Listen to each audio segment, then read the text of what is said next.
এসো যুগান্তের কবি আসন্ন সন্ধ্যার। বিশ্বকবি রবি ঠাকুরের আফ্রিকা নামক কবিতা আমরা সকলেই পড়েছি, বা বিভূতিভূষণ বন্দ্যোপাধ্যায়ের লেখা চাঁদের পাহাড়। আফ্রিকা যেন সবসময় আবেগের মধ্যে ভাসিয়ে নিয়ে যায় প্রত্যেক বাঙালির চিত্তের অনুভবে। কথায় আছে না, যে রসের রসিক যারা তারাই রসের কদর করে। এ রস বাঙালির খাদ্যরস। এবার সরাসরি কলকাতার বুকে আপনি যদি আফ্রিকান খাবারের উপভোগ করতে চান, যেমনটা চাঁদের পাহাড়ে দেখেছেন, বিষয়টা কিন্তু মন্দ হবে না। Flavours of Africa brings authentic African cuisine and চাঁদের পাহাড় ড্রিমস টু কলকাতা নিয়ে এলো এবার আপনার জন্য কলকাতার বুকে আফ্রিকান খাবার উপভোগের মুহূর্ত।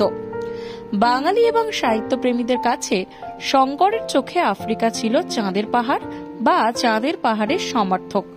শঙ্করের যাত্রা এবং চাঁদের পাহাড় থেকে আফ্রিকার গল্পগুলি ডক্টর কাজরি মুখার্জি এবং ডক্টর কল্যাণকরের কাছে সর্বদা এতটাই আকর্ষণীয় ছিল যে তারা নিজের চোখে এই মহাদেশটি পরিদর্শন করতে এবং অন্ধকার ভূমির সৌন্দর্য প্রত্যক্ষ করতে গেছিলেন। আফ্রিকার অনন্যতা এবং সৌন্দর্য এতটাই মনোমুগ্ধকর যে এটি আনন্দের শহর কলকাতায় পৌঁছেছিল। ফ্লেভারস অফ আফ্রিকা একটি আফ্রিকান থিমযুক্ত রেস্তোরাঁ যা শহরের কেন্দ্রস্থলে অবস্থিত। 22শে ফেব্রুয়ারি 2025 তারিখের জমকালো উদ্বোধনের মাধ্যমে।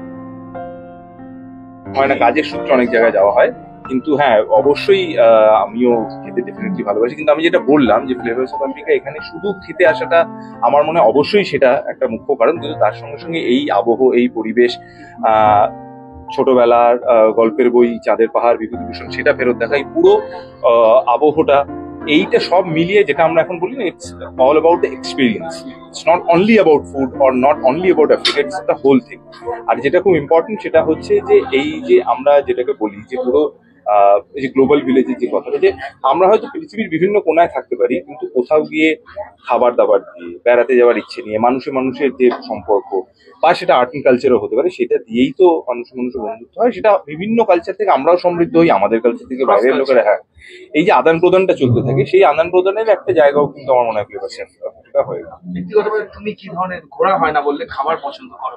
বাঙালি তো বলে মাছে ভাতে বাঙালি। হ্যাঁ, সবই আমার ওরকম আলাদা কোনো ইয়ে নেই। যেটা সহজ পাচ্ছ এবং স্বাস্থ্যের পক্ষে ভালো এবং খেতে ভালো, সেরকম খাবার। আর এমনি বাঙালি খাবারের বাইরে অন্য চাইনিজ কান্ট্রি এখন তো আপাতত এখানে যখন আছি, আমার মনে হয় আর আজকে শেফকেও আমি আজকে খুব একটা চাপ দেবো না, আজকে প্রথম দিন, আজকে নয়, বাট বাড়ির খুব কাছে, সেটা আমার একটা আলাদা একটা অ্যাডভান্টেজ হয়ে গেল। একদমই সামনে। আর আরেকটা হতে পারে যে খাওয়া দাওয়া করে আমি হাঁটতে চলে গেলাম, খাবার পরে হাঁটাটাও হয়ে গেল। সো এটা সব দিক থেকে আমার তো খুবই সুবিধা হলো এখানে হয়ে যাওয়া।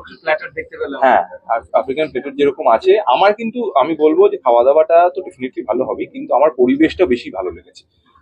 এবং এই যে ছবিগুলো, সেটার সঙ্গে গল্পের বইয়ের যে চলনটা, বা এখানে এই যে মেমেন্টো, ওনারা যেরকম বললেন হয়তো ভবিষ্যতে ওখানে বেড়াতে যাওয়া বা যারা যেতে চান, দেখতে চান, সেই ব্যাপারেও হয়তো সুযোগ সুবিধা হবে, সেইটাও খুব ইন্টারেস্টিং।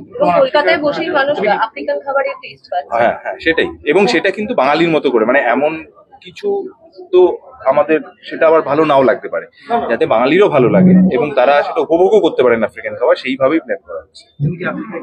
না, আমার যাওয়া হয়নি, সেটা আমি বলছিলাম।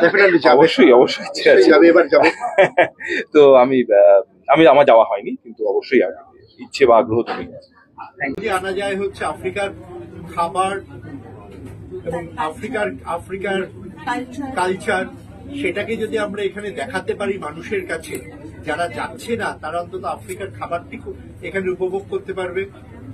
প্লাস আমরা যেটা করেছি, এখানে একটা চাঁদের পাহাড় গ্যালারি করেছি।